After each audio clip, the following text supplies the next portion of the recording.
Hi guys, this is for today's vlog and today pala ay Monday and today ay may practice kami para sa recognition namin. Sa stage kasi honor student ako. Buti nga nakasali din ako kasi dati achiever lang ako. And today pala ay grumpy nga yung ate girl niya, diba?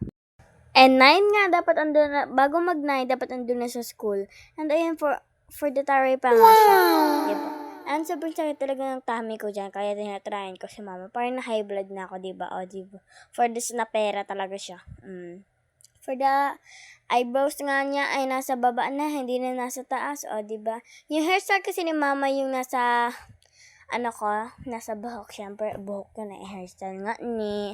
Medyo ayaw ko tingnan. Sabi ko kasi kay mama, ako na lang magtatali. Pero sabi niya, wag na kasi haggard ka na naman. And nandiyan nga for the galit-galit yung ate girl niya. And hindi pa din nga dyan gising si Rel kasi mga 8 pa lang yan. Kasi nga daw, may mga mauuna pa sa amin kasi grade 4 pa kami. Mga nursery, ay hindi. Mga grade 3 ata or grade 4, ay hindi.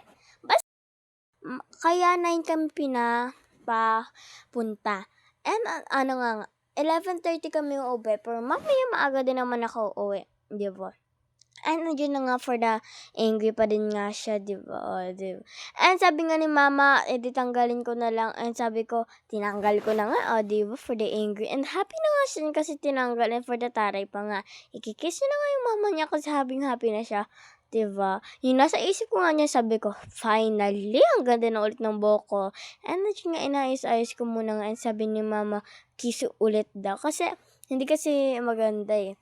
And ayun nga, tinatalian ko nga yung buhok ko and mamaya nga ayusin ko na lang. Nagmamadali na lang nga ako nun kasi sabi ko 8:30 na ako aalis.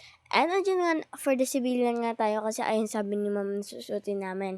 Kasi kung mag-uniform din kami, baka ako lang mag-isa mag-uniform, di ba? And andyan na nga ako for the alis na nga and sabi ko ay mama, una na ako, di ba? At sa prinsipo ko talaga dyan kasi nakakatamad din ako pumunta sa school pero kailangan ko ba din pumunta. Kasi pag nag-absent ako, baka ba naman malate ako, di ba? Kasi may practice nga kami nan kasi di ko naman anak kung saan ako papesto, di ba? Ano dyan nga for the tawag pa nga din si mama and for the angry bird na naman siya. At nandun na nga, iikot na nga ako at hindi nga pala naalis si mama hanggang sa makaikot ako. Hindi na nga talaga ako tumingin sa likod niyan kasi sobrang galit ko talaga, di ba? Ano yun na nga, lumiko na nga ako dun kasi sobrang init talaga ng ulo ko. And andyan na nga, happy-happy na ako and sabi ko yung mama ay pupuntahan lang ako. And yung kaklase ko palang absent ay kilala ko naman at kung saan yung bahay nila. I mean, tindahan kasi dun naman yung mama niya. And ibibigay ko nga dun kasi absent siya ngayon at kasama din naman siya sa honor list pero hindi naman siya pumasok. Baka kasi hindi niya alam and yung mama niya busy din naman. And yan nga kami sa binibila ni mama na Maruya, Turon, Banana Q, and Buko.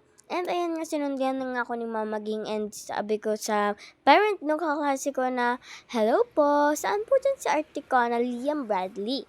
And andyan na nga ako for the sabi nga kung bakit kung bakit ko ibibigay. And nandun na nga pala ako for the hugger na din nga. Sabi nga ni mama, sige na lang daw, ibigay ko na lang. And tinanong nga sa akin ni mama kung ano ba daw niya. Yung anak niya ay yung kaklase ko. And pumunta muna nga kami sa barangay para bumili ng, hindi, para magtingin-tingin lang kasi meron daw dyan mga handbag, school bag, tumbler, electronics, and sapatos, sandals din. Meron din dyan mga kitchenware like rice cooker, microwave, and air fryer. And andyan nga ang daming sapatos and unan, 'di ba? Madami ka talaga mahanap, di ba? Pero hindi naman kami bibili kasi hindi ko naman alam kung anong gagawin ko. And andyan nga for the hanap-hanap din nga yung mga tao ng mga gusto nila. And sabi nga ko kay mama na bilhan ako ng cellphone. Tingnan naman kasi meron silang tindang cellphone. Electronics ngayon for the affordable say na nga. May nakakita din ako ng iPad and nagpapabilid niya ako kama. And bye muna. Bye-bye.